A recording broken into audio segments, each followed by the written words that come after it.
knowledge is only potential power. It's putting what you know into action. We can learn, we can look at, save the quotes, we can read the books, we can listen to the podcast. Means diddly squat unless you start putting things into action. Welcome to the Redefining Midlife podcast. I'm Jo Clark and I'm so glad you're here. And this is a podcast for women who are ready to break free from outdated stereotypes, rediscover themselves, and embrace the endless opportunities that midlife brings. Each week, I'll share expert advice, actionable strategies, and inspiring conversations with incredible women who are redefining what it means to thrive in midlife and beyond. From health and wellness to reigniting your purpose and passions, this is your go-to podcast for feeling empowered, supported, and seen. And midlife isn't the end. It's your time to shine, rewrite your story, and create a life that you truly love. So let's get started. Hi, and thanks so much for joining me today on the podcast. I truly do appreciate you tuning in and being part of this space. Back in mid-March, I had the honour of being interviewed by our recent guest, Ashley Longstaff, for her podcast, Life in Colour. We had such an open, honest and important conversation about the highs and the lows of midlife, and I even shared parts of my own personal story that I haven't spoken about before on this podcast. And I thought you might enjoy hearing our chat, and Ashley has kindly shared the audio with us so I can bring it to you today. I'd love to hear what resonates with you, so feel free to send me a DM on Instagram or drop me an email at jo@joclarkcoaching.com to share your thoughts. And as always, if you know another midlife woman who would love this episode, please pass it along. After all, sharing is caring. And I also encourage you to tune in to Ashley's wonderful podcast as well, Life in Colour. Now, let's dive in.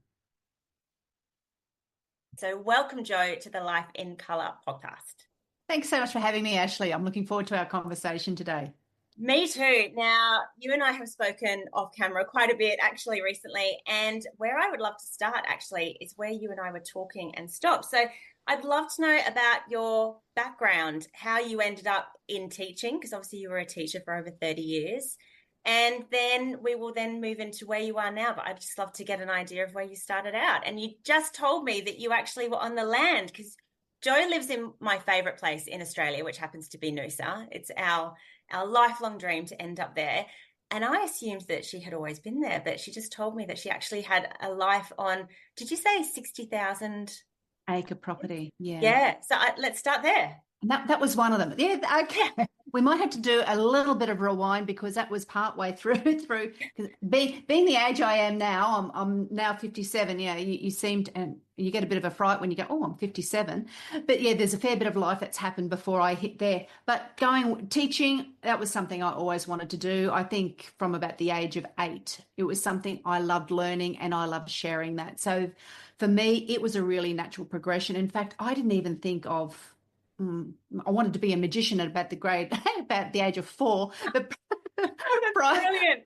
Past that point, it was teaching. And so I went through university, and I was a baby when I went to uni. I was only 17 just turned 17 in my first year of university. Okay. Yeah. So I graduated and was in my first classroom at the tender age of 20.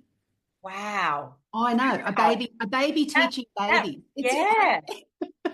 That's it. I look at my so photo. Young, as being such a grown-up at like such a young age, if you think that, but yeah. Well, growing up, yeah, possibly, maybe not. A naughty growing up. But yeah, I love teaching, and it was always teaching the primary school age kids, and I love children from around about that age of 7, 8, 9. That was my sweet spot there. And I was always in rural and remote schools. I have never taught in a large metropolitan school ever. So my progression was really going from teaching in a classroom and then moving on to a small school principal position, which was in a very remote part of Queensland. It was a small, the year that before I got there was only 7 kids who were at the school. The year I started, it turned to 20 because there was a boarding hostel attached. that the children could go to, the distance ed kids could go to during the week and then go home on weekends. And Wow. I grew that then to, there were 29 children from grade 1 all the way through to grade 7. So that was really massive. Thank God I got a second teacher. But that then it was, I'd met my husband by that stage, my boyfriend that I met Yep. the year before I got there. And yeah, we then created a life on the family property that he had. Yep. And we grew that. We ended up having a second property actually that was more sizable. So we had a lot of land, and yeah, it was a remote life. So when you're living in a remote area, of course, you just absolutely crave human connection and being with other people. And I had to finish once children came along, I had to stop what I was doing as far as the teaching was going because the property and the school were just too far away.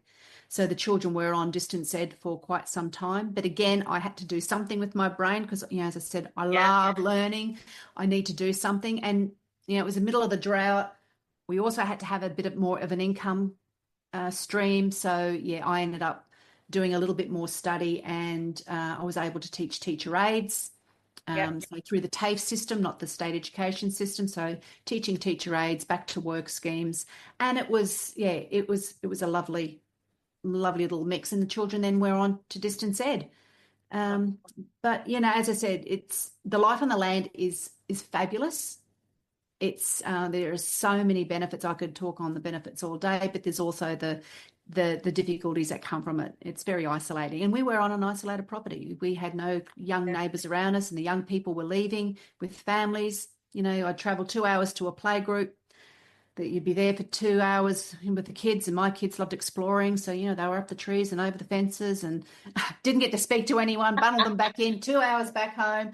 And that was my social connection and their social connection. So, that for some is a great way of living, but it's certainly, well, for me, that's polar opposite to anything I would have ever known or experienced. and most Australians actually, Ashley, Have most Australians no don't. idea. I think that the closest for me that I probably came to that is I went to St. Margaret's in Brisbane, which even today, that is still one of the boarding houses, whilst a lot of them have now closed. That's still one of the main ones.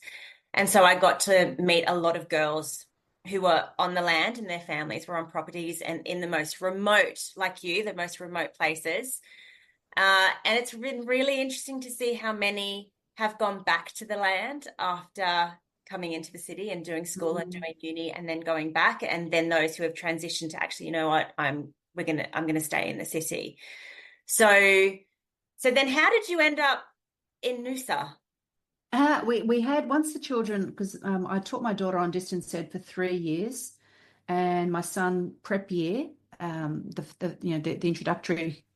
It's called different things in different states. So the year before you start formal schooling, taught him there as well. And then by that stage, the drought had really, really hit, and we were one of the only younger couples in our district left. It was hard, and so we decided we'd leave there. Probably more was pushed from me because my husband, his life was the land and the family place. But yeah, we made the decision to move, and so we moved to another not remote place, but a smaller rural school.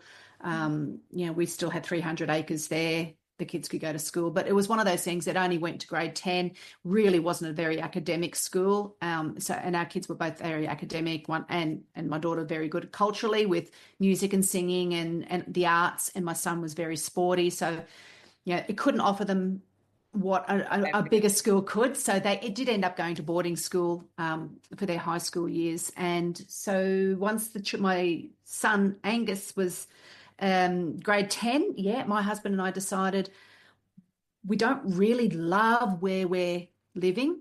And it was a hard decision. We fit in, but we didn't really belong. It wasn't a place that was going to be our forever place. Yeah, I can understand that very well.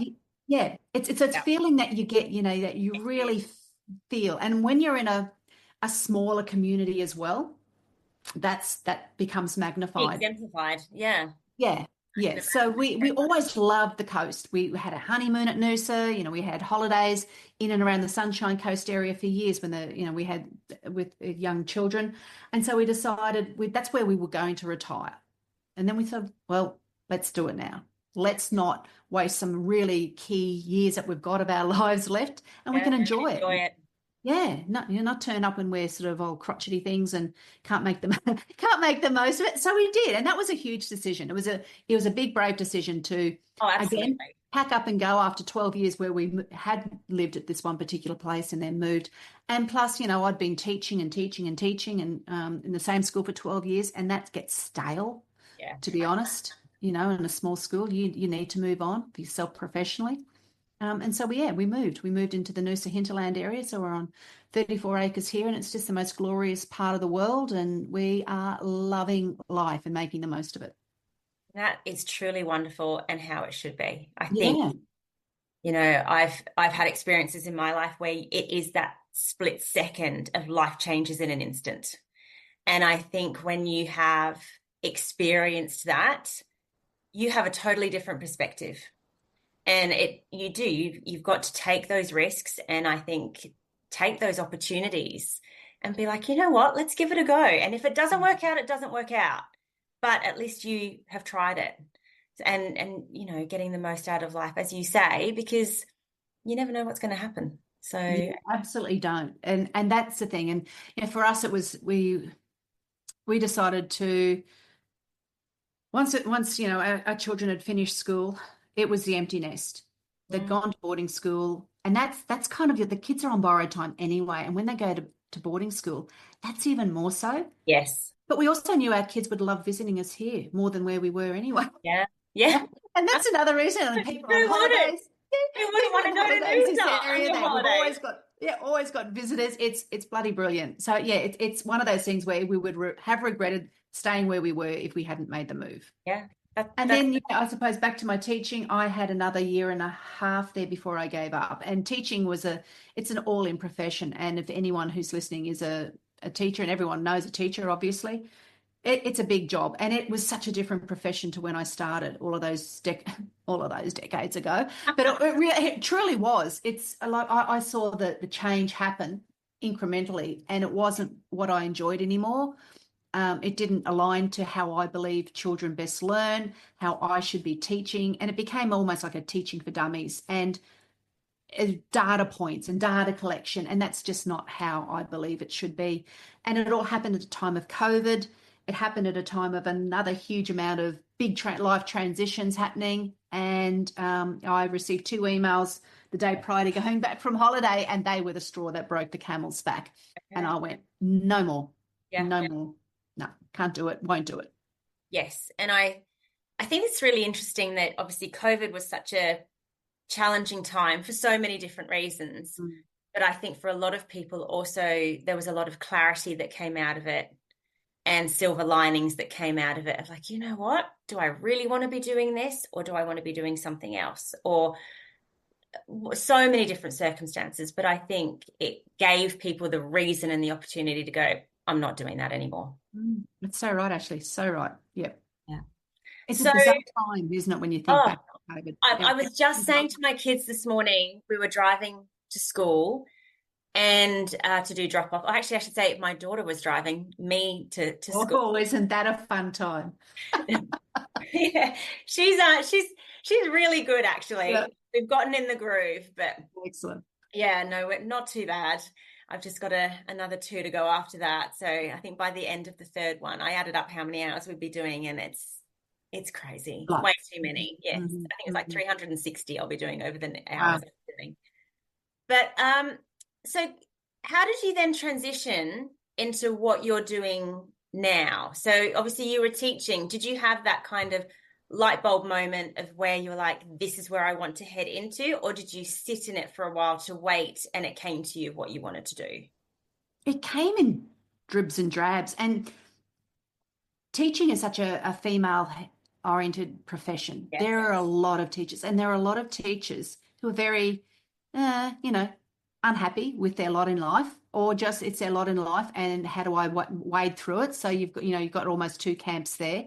And plus it's an aging profession. So I was often the person, the agony aunt that people would come to talk to.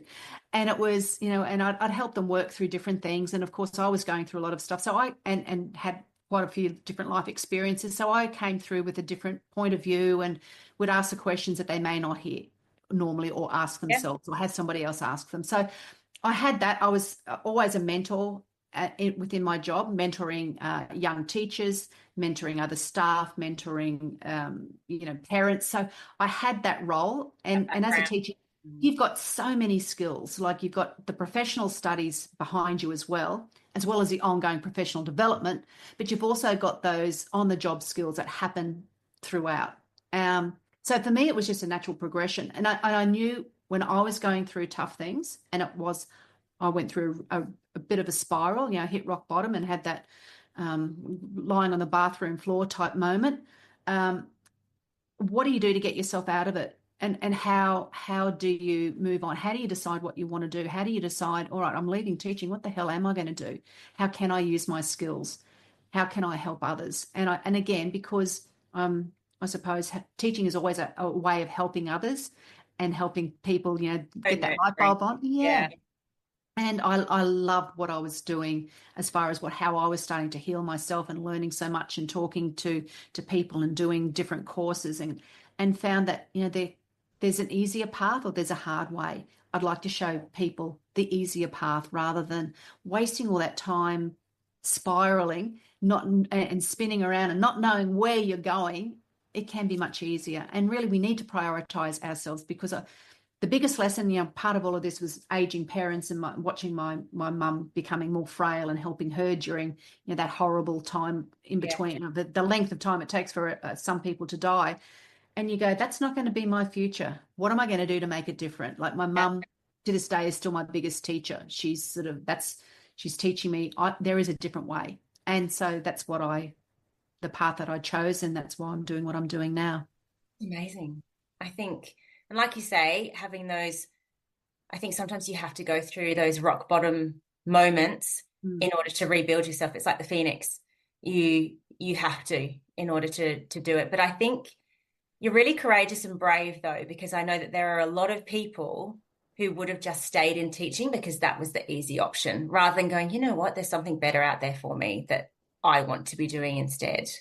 So how would you, if someone was in that kind of position at the moment where they're feeling really stuck and not sure what to do, or they're feeling at a point in time in their life where I'm already 40 or I'm in my 40s, it's too late to do something. So how would you, if one of your clients, for example, said that to you, how would you respond to that?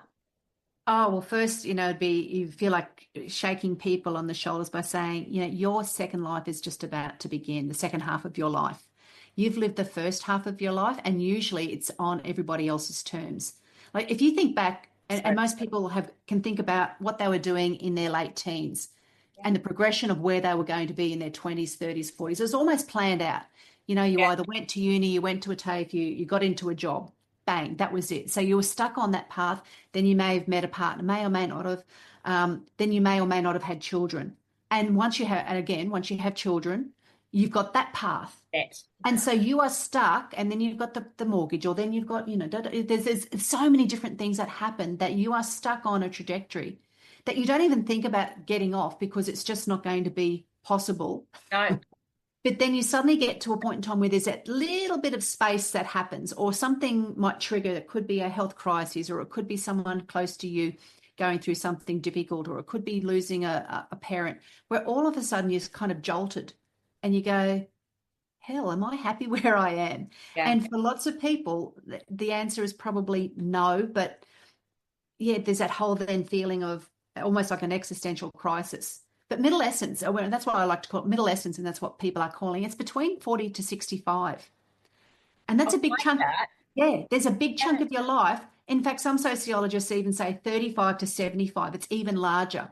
Yeah. But if we just think about that 40 to 65 age group, and for the life of a woman, because we're speaking as two women and your listeners would be women, Absolutely. you think of all the big transitions that happen in that stage of life. And there are so many things that can give you that little, push this direction or push that direction, or you might just grow your roots and, grit your teeth and bear through it. And I think it's different personalities deal with things in a different way. Some women want to break out and change. Some women just want to grit their teeth and get through it. But you always have to remember, what do you want your life to look like, and start to think about, what do you want your life to look like? Where do you want to be in 5, 10 years time? How do And you want to age? yeah. What are And your goals? I think it's like how, because I was lucky enough to be a guest on Joe's podcast, and that was something that we talked about on hers. Of, I think maybe being entrepreneurs, we have a slightly different mindset sometimes to approaching things. And so when I'll talk about it, because I'm a bit more of a risk taker, or I like to research, I like to investigate because I'm all hats in my business, so therefore I have to. I think I totally forget sometimes that people who aren't like that don't know where to start, or they don't think. Like if I speak to my husband, for example, and I'll say, let's sit down, because I love this kind of thing. Let's do a 5-year plan. Let's do a 10, around New Year's. What was good about the year? What was this, that? And he's not that kind of mindset. Mm. And so where that's mapped out, that just sort of continues on. And when it changes, it changes. And whether that's because of an external force rather than him deciding to do it, probably. So for people who are in that sort of situation, you're talking about transitions. So let's talk about that a little bit, how there are different transitions. Because obviously I'm very much in a phase of, and a lot of my audience have either kids in primary school still, or like me, I've got 3 teenagers now. Or that I'd also have clients who are moving into being empty nesters. And then that brings on a whole new experience, which for me feels quite far in the distance, almost makes me feel a little sad to think of that. I think because I'm in the thick of it, even thinking of them going to uni and then how that will look like with them going to uni and still living at home, that means that they will all be here all the time. And like my husband works from home too. So that they will all be here. I was joking about how I'll have to move, I think. Yeah. I'll have to leave to get some space. But all jokes aside, like, how do we navigate that? And when do you start trying to not necessarily plan, but project a bit for that next future that you're going to come into, so you don't just arrive there and suddenly be like, well, what do I do now? Yeah, and that's what happened to me, is that I would hit a transition head first without even thinking that this was going to be something that I was going to be experiencing. And all of the big transitions that we go through in this stage of life come with big emotions as well. They're not just little things. So talking about yourself, you've got children at home still, and they're in that teenage years. For lots of women also, that they may have older parents that they're having to care for. So this time of life is sometimes called the sandwich generation. Yeah. Where, you've got kids on one end, parents on the other, and you're stuck in the middle, and you're trying to do all things for all people. And in the meantime, your list of needs seem to be further down that list. So non-existent almost, I would say. That's it. So you've got that, you've got career shifts. Sometimes you discover that you're doing a job that you don't particularly like anymore, or maybe you've hit a ceiling, you can't seem to get ahead, or you want to change, but you're not quite sure how it might look. So for a lot of women in their midlife, they start to look at, career shifts and career changes. Empty nest. So you were talking about that. That's a big one to start preparing for. And that in itself, that's almost that is, how you help start thinking about that, what you might like to do once your children do leave. Because for a lot of women who have invested their time and energy and basically their life on hold for their children, once the children leave, that is a big gap left to fill. Yeah. And for a lot of women, that's devastating. And I can relate to that. Like, I was a stay-at-home mum for a good 10 years before I started doing my own thing. But even now, if they need me, they come first.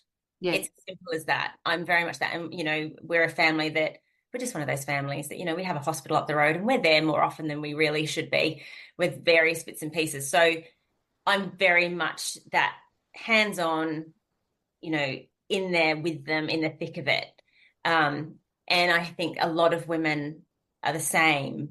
And you it's like how when you lose your identity a bit when they're first born, you've got this baby in your hands and suddenly you're a mum and it becomes all about the baby. I think there's that misconception also that, as kids get more independent, it gets easier. And from my perspective, at least, and from friends even that I've spoken to, yes, they're more independent, and they are, and they can take themselves to the bathroom and they can feed themselves and stuff, but it's bigger kids, bigger problems. And so you're dealing with all of those kinds of things as well. And like you were saying, that you end up at the bottom of the pile, I couldn't relate to that more. There are some days I feel, I don't want to necessarily use the word claustrophobic, but you get to the end of the day and I say to my husband, I'm out of words. I can't, I don't want to be touched. I don't want to be, you can be here, but I just need a bit of space, because that constant thing. And I think when you're in the thick of that, you can't even imagine a time where a house is going to be empty that no one's going to be calling mum 50 times a day. And I can't imagine it. I know, and that's something that you do miss. You crave for that time, but when it does finally happen, you do miss. And can I just say, when you for the mums out there who are listening, who are coming into this stage, as a mum of two young adult children now, so my daughter's going to be turning, incredibly, it's hard to believe, 26 this year, my son about to be turning 24. The relationship that you have with your children, then it's quite lovely how it does morph and change when you get through those, the Yep. partying 18, 19, early 20s stage. But you also, as a parent, it's, as you said, every stage is different and Yep. it's difficult. And I found, when you watch your kids going through really tough times and they're young adults and they have to make these mistakes on their own, that is one of the hardest things as a parent, to watch your children go through some really hard shit. Watching them fall and letting them fall. Absolutely. And they have to. Yes, I would agree with that. They have to. And when they're not living at home and they're not under your roof, and watching them and trying to help navigate them, but not trying to take over, it's a really delicate balancing act. And as a mum, that's one of the hardest things I've had to do and go through. Just watching your children, go through tough things. Tough. And it's really hard. So it's just different. And as a mum, I think, and then you've got that, and you're putting all of this energy and thought into that, and again, down you go onto that ladder of where your own self-care and your own self-need. So thinking of also when your kids go, relationship changes. A lot of women suddenly look at their husband, and their husband looks at their wife and go, I don't know if I like you anymore. I want to be with you. We've just been together holding it for the kids. Yeah. And sometimes in the midlife, there's relationship changes. Then we've also got, for women, the major transition for their hormones. All of a sudden you're going through huge hormonal shifts that take just about every woman by surprise. It's like pregnancy. Everyone is going to be different. Oh yeah, it does. And you can learn about, and that's what I encourage all women, learn about perimenopause and postmenopause. It's also then the changing health needs that you have. They are significant, and they need to be looked at probably and worked on during some of your busiest years that you feel like you don't have any time for yourself, but that bloody will do it. From all the health experts I've spoken to, and I've spoken to the top professors in research, women who research women's health, they will always say, you've got to prioritize your health and your wellness, because chronic diseases, 80% of women, I'll just share this statistic so women have got a bit of an idea why I will bang on about this. 80% of women who are in their 50s, from the age of 50, will have 2 or more chronic diseases. That's huge. So 8 in 10 women will have Crazy. 2 or more chronic diseases. Now, chronic diseases don't happen overnight. They happen over years and decades.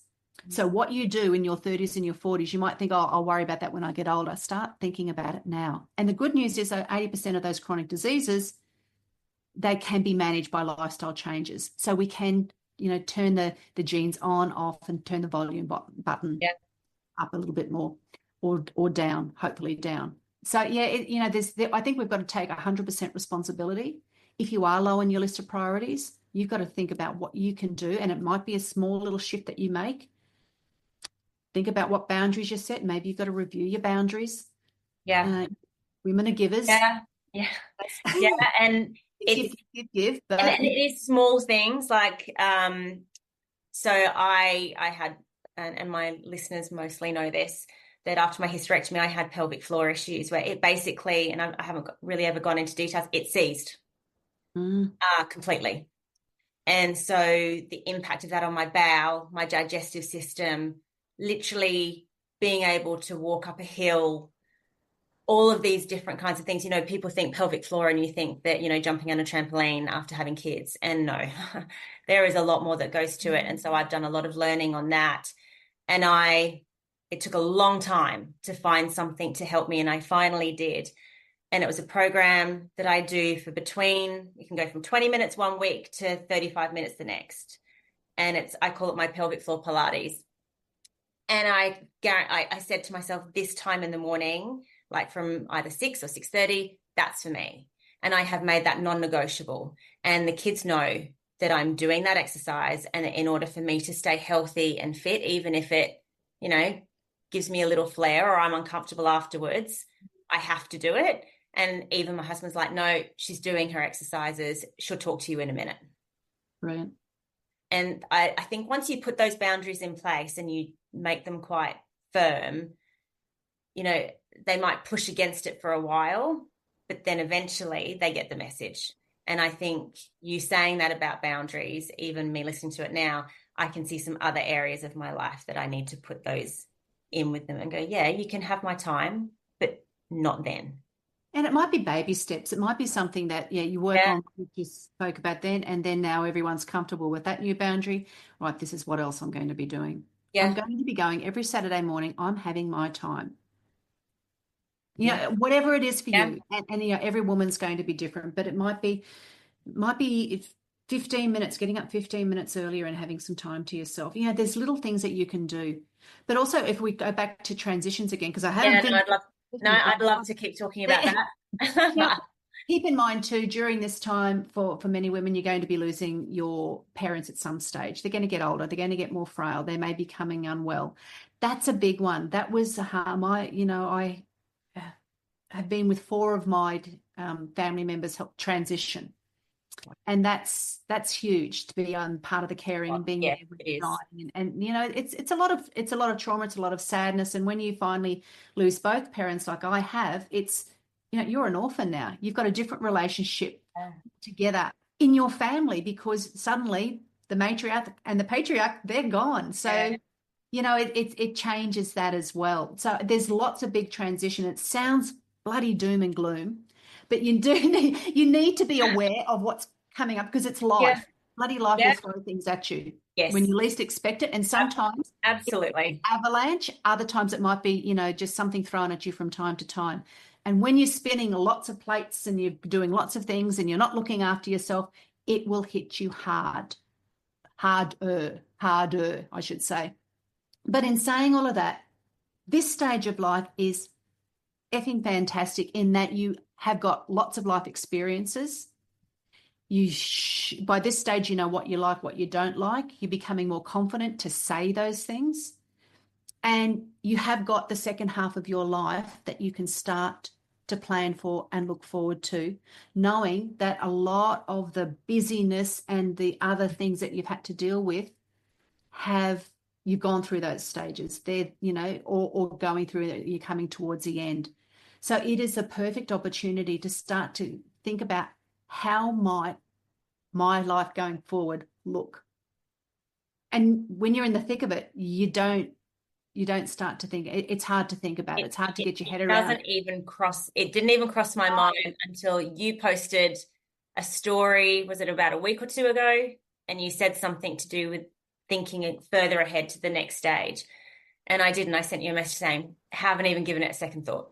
Hasn't even crossed my mind. And that's obviously how we started talking about this. But yeah. So where would you start? For say someone in my time of life, I guess, what are the little things that you would maybe suggest to someone to start thinking about? Obviously, we've talked about time for yourself and your health, but what other things would you include in there? I think with the women that I work with as well, and they come for different reasons. Like I've had women who are in corporate women who might be, I've had, say for example, it was amazing. It was a woman who was working, a doctor, highly experienced doctor working in emergency, suddenly going, I need to get out of this. It is doing, you know, I can't physically work with all of the stress. I've got brain fog. How am I going to be able to deal, you know, perimenopause, deal with thinking of names of drugs when all of this is going on? I need something for myself looking forward, how it's going to sustain me going forward in my career. So we, you know, worked on that. So every woman will be coming with something else different. Some might be all of a sudden an emptiness. Some might be wanting a change in a career. Some might be have just gone through a big health crisis. So everyone who I work with comes from slightly different reasons. So the way and therefore, if they're coming for different reasons, there might be different things that I start with when we come together to talk. But there's basically a framework to go through. It's first of all finding out, what are your values? Because a lot of people are living a life that's not really aligned to their values. And that's why sometimes you can't quite put your finger on why you're not feeling right and why something's a little bit off, but you can't really say what it is. A lot of the time is a misalignment of what's happening with your values. And values might shift over time. You might have one or two core values that will never change throughout your life. But depending on the stage of life you're in, your values may change slightly. So if you are, if you say family and connection is a really big value of yours, yet you're so bloody busy doing other things that you can't spend time with your family, there's a misalignment.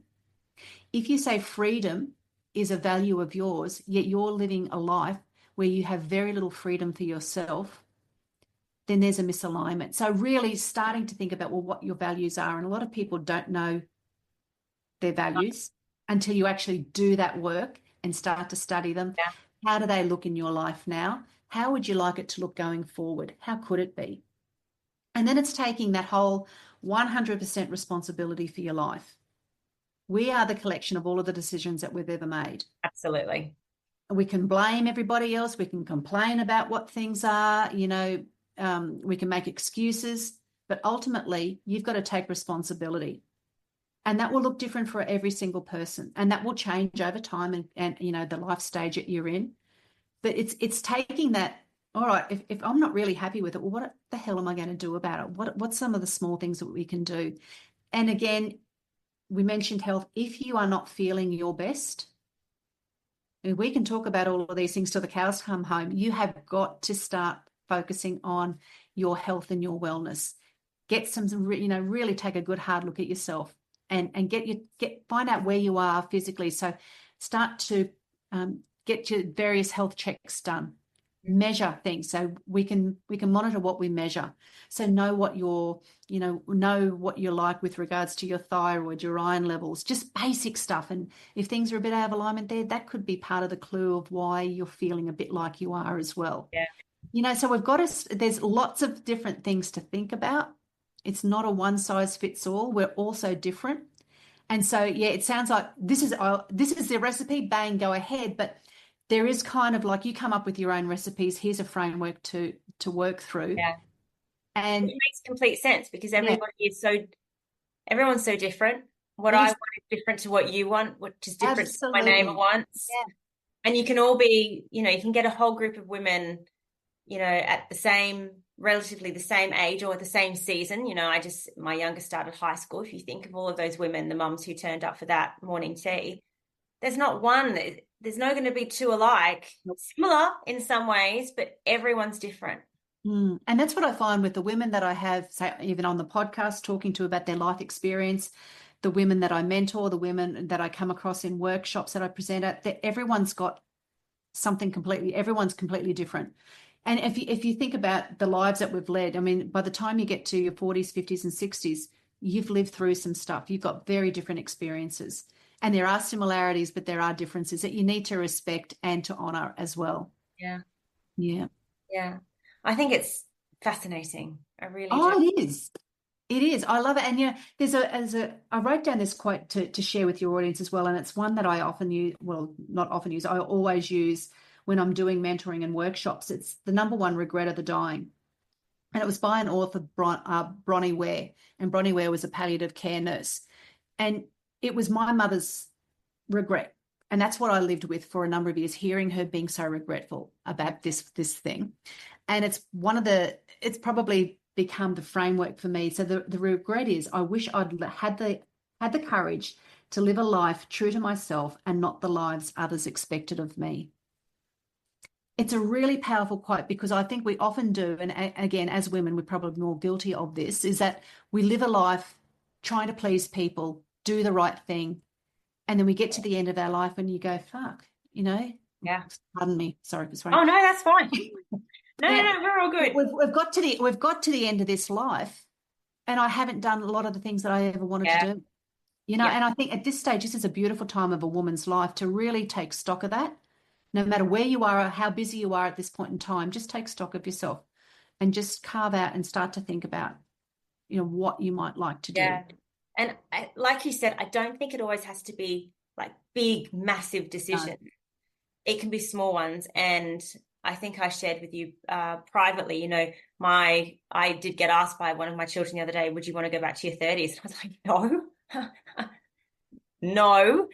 But, and I know my reasonings for that because I had a lot of bad health in my 30s and I loved it. I was a stay-at-home mum. I was in the thick of it. And do I miss those days sometimes? Yes.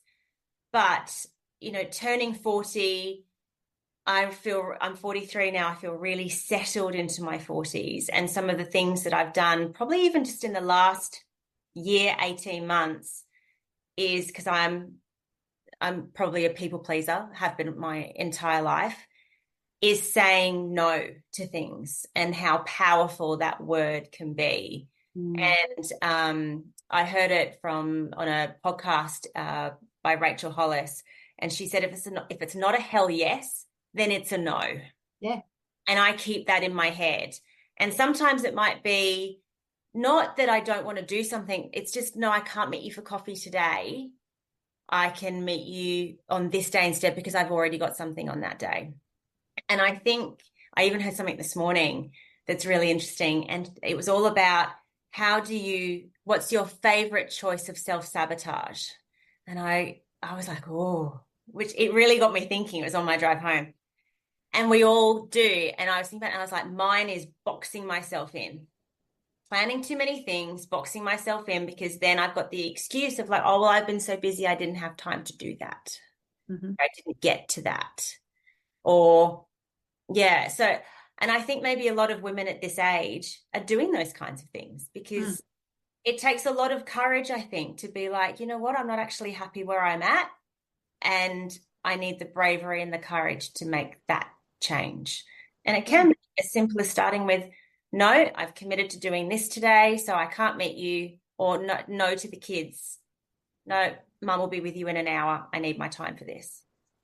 And it's also, I think, Ashley, what women do is they want to do their best by everyone and for the children and make sure their children needs are met. But what a great example you set for your children when you show them that your needs are also important. Mm-hmm. And I think particularly, I suppose and I've got a daughter and a son, so I want my daughter to be able to see that I am an independent woman, and you can bloody well change your mind and change your career in your 50s.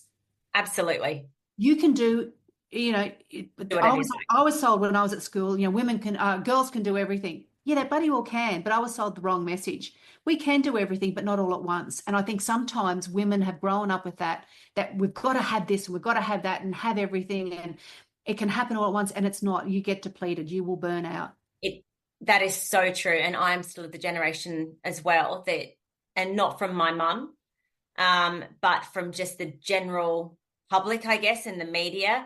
Oh, women can have it all. And like you say, yes, you can, but at different times. And I think there are times, like I mentioned earlier, work will pull me more. And so therefore I lean that way a bit more. Other times family pulls me more. And so therefore that constant balance, it's never in balance. It shifts. Don't. And so you can't beat yourself up for the fact that you can't do it all. That's right. And can I just share with your audience too, Ashley, that whole, and this is what I teach women, and when I do workshops in particular with big lots of staff, that whole idea of work-life balance, that is a myth. That's basically saying you have got a pie cut in half. One half is your work, the other half is your life. That's not right. Work should not form the half. Work is almost like a segment. So if you think of a pie graph, you've got other aspects of your life that need to be swung around to fill up that big chunk that they're saying is your work. You've got other areas of your life that you've got to look at. And I think we've been also sold, oh, it's a work-life balance. It's just a simple amount of balancing. It's not. And it's tilting. We have to tilt one way, tilt the other. And, at certain stages of your life, when you've got commitments for kids, for family, for work or whatever, you may have to tilt more heavily in one way. But when you've got the opportunity to correct that tilt, Dan will do it. Don't complain that you don't have time for yourself. Make the time. Just start doing it. Start taking that responsibility. And it is a bit tough love at times, but I think you can either do it the hard way or you can do it an easier way. And I think, you'd be mad not to do it an easier way. Yeah, and I wouldn't want to get to that point where I've regretted not doing stuff because I didn't make the time to do it, Mm. or And you're whatever. not good to anybody when that whole thing, it's putting your life jacket on, it's the cup half full, or fill your cup, or whatever that Dan will say. The mask on the airplane. Yeah. Mask. Well, thank you. It was a life jacket I had, wasn't it? No, Life similar. jacket and a You have to do mask. that too. We'll do both, hey? But yeah, but it is one of those things where you really do have to look after yourself. You are responsible ultimately for yourself. So, make sure. Absolutely. So we're talking about looking after yourself. I know that you've spoken to so many people to do with perimenopause and menopause, and we've touched on it obviously very briefly to do with health. But what should women be looking out for? Because I think a lot of people just think, oh, I'm a bit forgetful today, or, I can't remember this, or I got a bit hot at night, but, I couldn't be in perimenopause, I'm too young, or no, I'm not. When really, I think it really starts to creep up on you, and you don't want to get to a point, I think, where it's overtaken you so much, and you haven't even, not that you haven't noticed, that's the wrong word, but just haven't been aware, I guess, maybe. Yeah. It does, and it creeps up on you. You don't know what you don't know.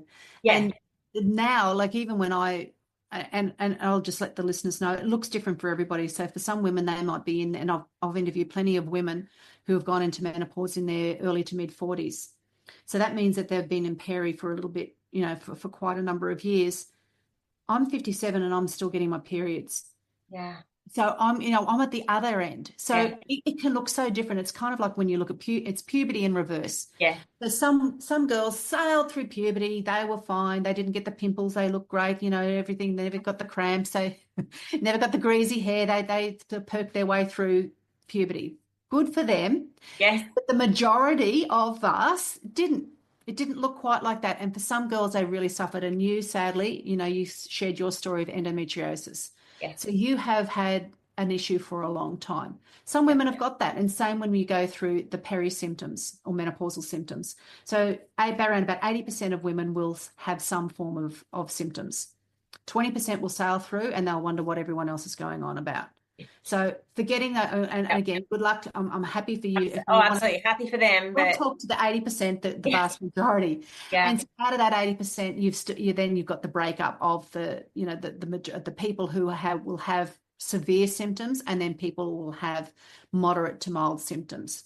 So everyone's going to look different, and different stages of peri, it's going to look different. Kind of like your pregnancy. Yeah.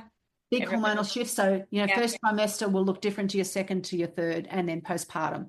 So a bit with peri. The point is, lifestyle changes lifestyle makes a huge impact. So can you get great sleep? I was woken up 20, sometimes up to 20 times at night with night sweats. So, you felt like crap. You didn't feel like exercising. You'd find something easier to eat. So that impacts your movement, your nutrition, other wellness pillars. Maybe the brain fog, that was another big issue that you'd have. So if you're finding that you've got your symptoms, no matter what you're doing, you're really trying to focus on other areas of your life and those symptoms still aren't going away, that's when you really do need to seek sort of other help as well. But all the experts I've spoken to, all of the top women's health doctors and professors, they all say that, look at your lifestyle, make sure you optimize that as much as you can.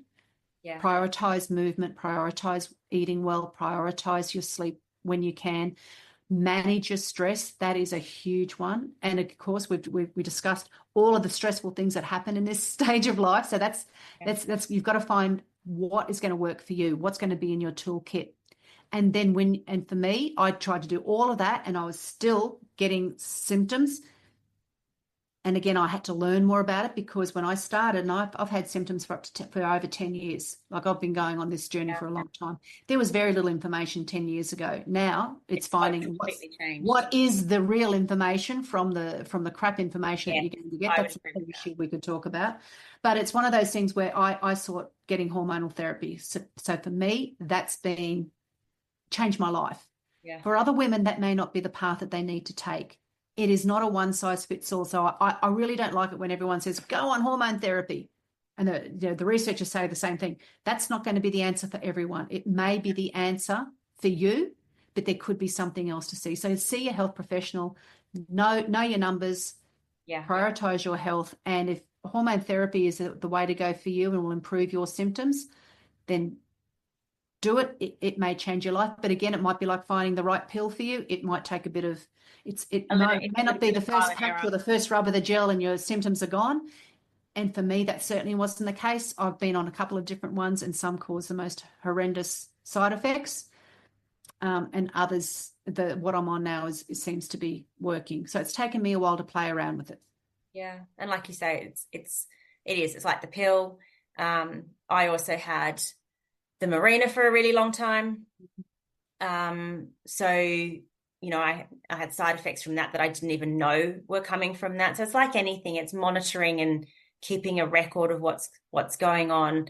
And I think one of the biggest thing, and for everyone that's listening, and this is from personal experience, and I'm sure that Joe's the same, and I know so many other women are the same, if you get fobbed off by a GP or a health professional, go somewhere else. Mm-hmm. Don't wait and think that it's you. I know so many people who have been told that, oh, you're having a breakdown, or that you just need some anxiety tablets, or no, I don't. I know of a friend who the doctor doesn't even believe in perimenopause. Yeah, you find someone else. Mm. You keep going until you find someone that can actually Absolutely. help. And there's so many really great websites that you can go to for the information to actually help your doctor. And there is a menopause toolkit that doctors can use that Professor Susan Davis put together. That's on the menopause website. That's also they should be able to access that. So go armed. Absolutely. And like you said, know what your cycles are, know what your symptoms are, your personal experience, and if you're not happy, see somebody else. But there's also recommended doctors that the Menopause Society has got, or doctors not recommended. They're doctors who have got an interest, and so they're members of the Australian Menopause or Australasian Menopause Society. Yeah. Go there, Jean Hales for Women's Health, get the information and arm yourself. Be your best advocate. Absolutely, because no one else will do it for you. No, they won't. And that's where that 100% responsibility comes in as well. Yeah, and I think you liken it to, we joke and everything about the gas mask, and it's so true. Not gas mask, oxygen mask. The life jacket gas mask. Which one? Yeah. There we go. Perimenopause brain kicking in. Right. It's and something.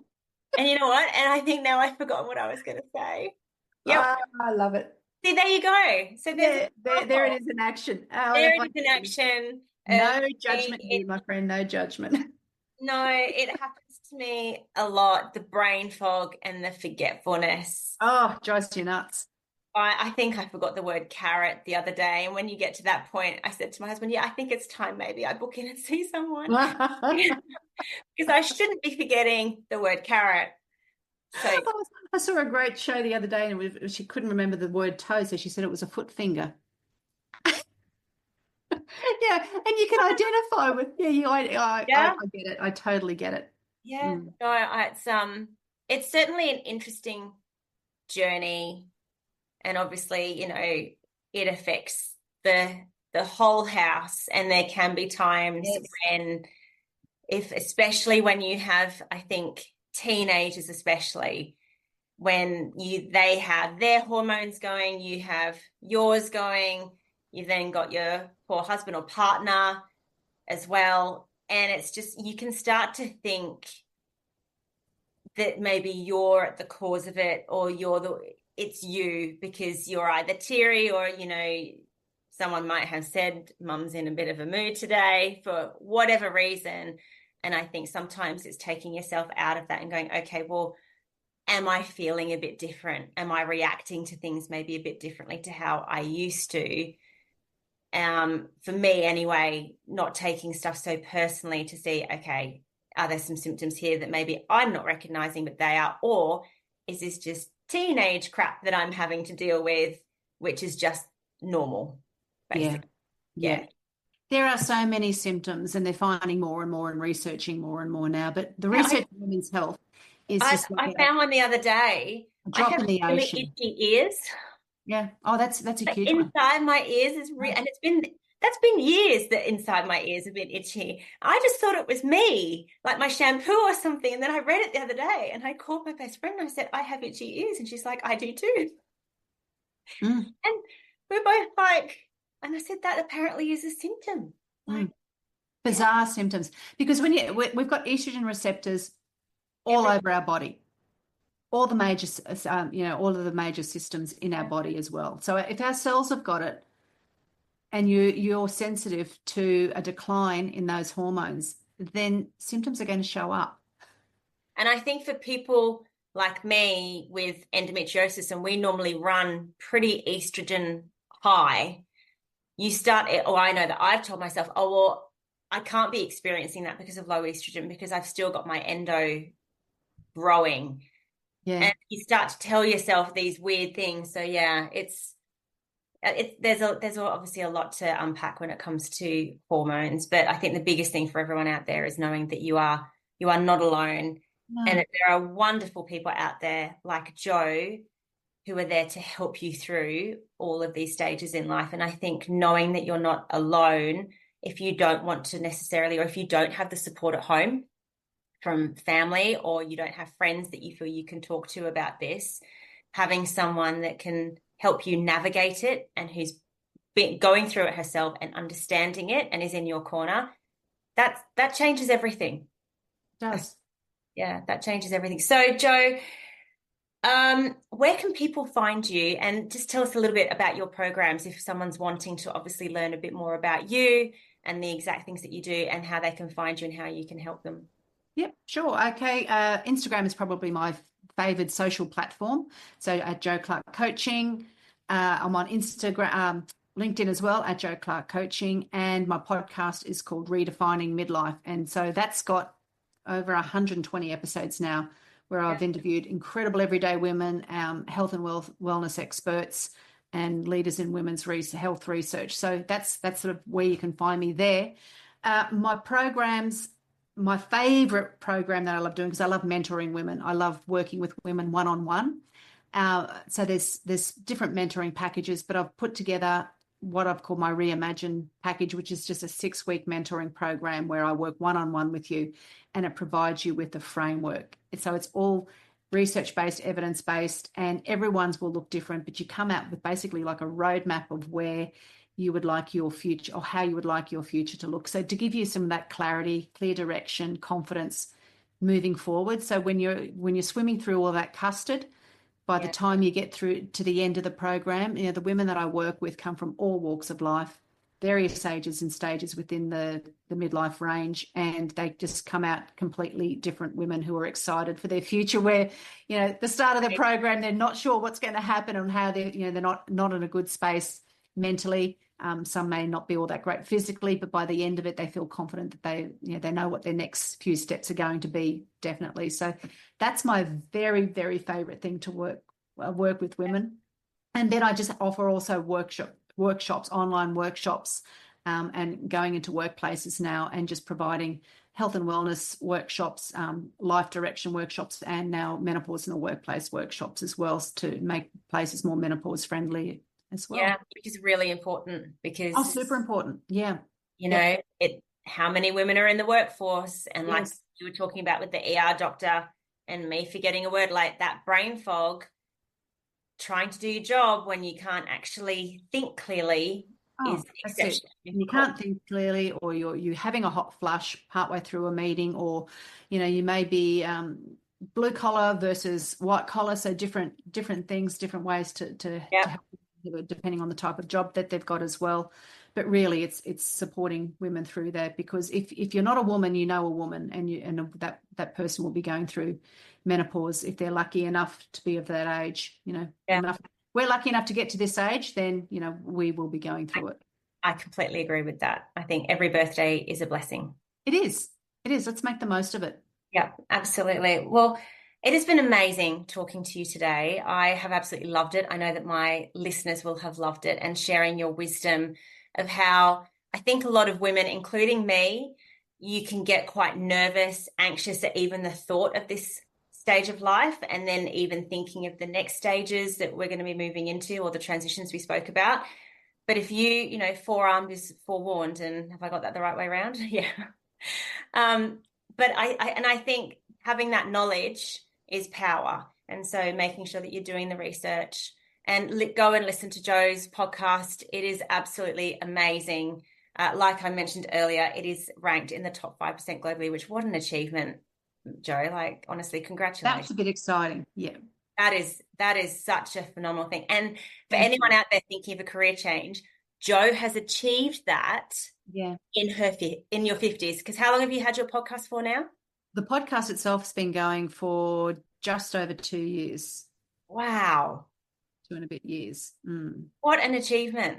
Like, that's just phenomenal. So it just goes to show. I can do it. Yeah. And people may not want to do a podcast, but whatever it might be for you, that little step into something new and different, you can do it. Yeah. It's just getting that confidence, be intentional with your life, you know. And you said before, knowledge is power. I'm going to add to that. Knowledge is only potential power. It's putting what you know into action. You know, like we can learn, we can look at, save the quotes, we can read the books, we can listen to the podcast. Means diddly squat unless you start putting things into action. You're absolutely right. Yep. Implementation is everything. Yeah. Some people are just lifelong learners, and that's okay. But like you say, you have to put it into action. Otherwise, sort of, you know, not what's the point, but you won't achieve your full potential if you don't. No. That's amazing. So I always end my podcast on a few questions. Now, this is going in a slightly different tact because obviously we've talked a lot about health and wellness today, which I love. But as you know, I love color, and that's my thing and my jam. So, Joe, what is your least favorite color and why? Probably the citrus colors, oranges and lemons, simply because I have my hair is sort of a strawberry blonde color, few freckles. I'm fair, so if I wear any of those colors, it look like a piece of fruit, like a citrus. So no, I just So no citrus fruits for Joe. No citrus fruits, no. Okay, so then on the flip side, what's your favorite color and why? And it doesn't have to be that you wear it, just in general, even. Blues, I would say. I love blues, different shades of blues, and greens. I love emerald green also. And why is that? I don't know. It's just a color. It does look good on me in emerald green, but blues I just find really calming, and I love to have shades of blue. Reminds me of Italy. Yeah, I can understand that. Yeah, one of my favorite places. I love Italy. Yeah, me too. Yeah. And in terms of your personal style, do you feel that you bring your personality into your style? Like, what kind of personal style do you have, do you think? I'm a fairly relaxed and casual person, so I suppose I like that in my clothes. I like clothes that fit well, made of good natural fabrics, that feel comfortable when I'm wearing them. I don't like clothes that are these days, I don't know, lots of women complain or say the same thing. Nothing too tight around the waist, because years ago I used to love tight little waist, but I can't stand that now. Yeah. I just love comfortable clothes. I love to feel good. So lots of nice natural cottons, linens. Beautiful. Perfect for your environment. You wouldn't want to be wearing my environment. That's right. Yeah. I love dressing up. Absolutely bloody love it. But I also love just feeling comfortable and relaxed in what I'm wearing as well. Yeah. Just a nice, smart, casual outfit. Yeah. Well, that sounds right up my street. I'm very much the same. So I love, as you can see, so for those who can't obviously see me, I'm wearing my favorite pink linen shirt. A lot of people know that I wear linen shirts all the time. Yeah. This one's my favorite color. So yeah. Well, Joe, it has been an absolute pleasure to have you on the Life in Color podcast. Thank you so much. Everyone, make sure to go and check out Joe's podcast, Redefining Midlife. Listen to the episodes. There is a wealth of information, and then also go onto Instagram, and Joe is always there for a chat in DMs as well if you've got any questions on anything. Sure am. Thanks, Ashley. And let's not live a life that's beige. Let's add color. Absolutely. Couldn't have said it better. Thank you so much. Thanks so much for having me. Bye. Thanks so much for spending your time with me today. I hope you feel inspired to make the next chapter of your life the best one yet. And remember to share this episode with someone else who would love it, and connect with me on Instagram or LinkedIn at Joe Clark Coaching. All the links and the details from today's episode are in the show notes or at joeclarkcoaching.com. And if you enjoyed this episode, please follow or subscribe this show on your favorite podcast app and leave a 5-star rating and review. This helps more midlife women find these empowering conversations. I can't wait to chat with you next week. Until then, take care and keep creating a life that you love.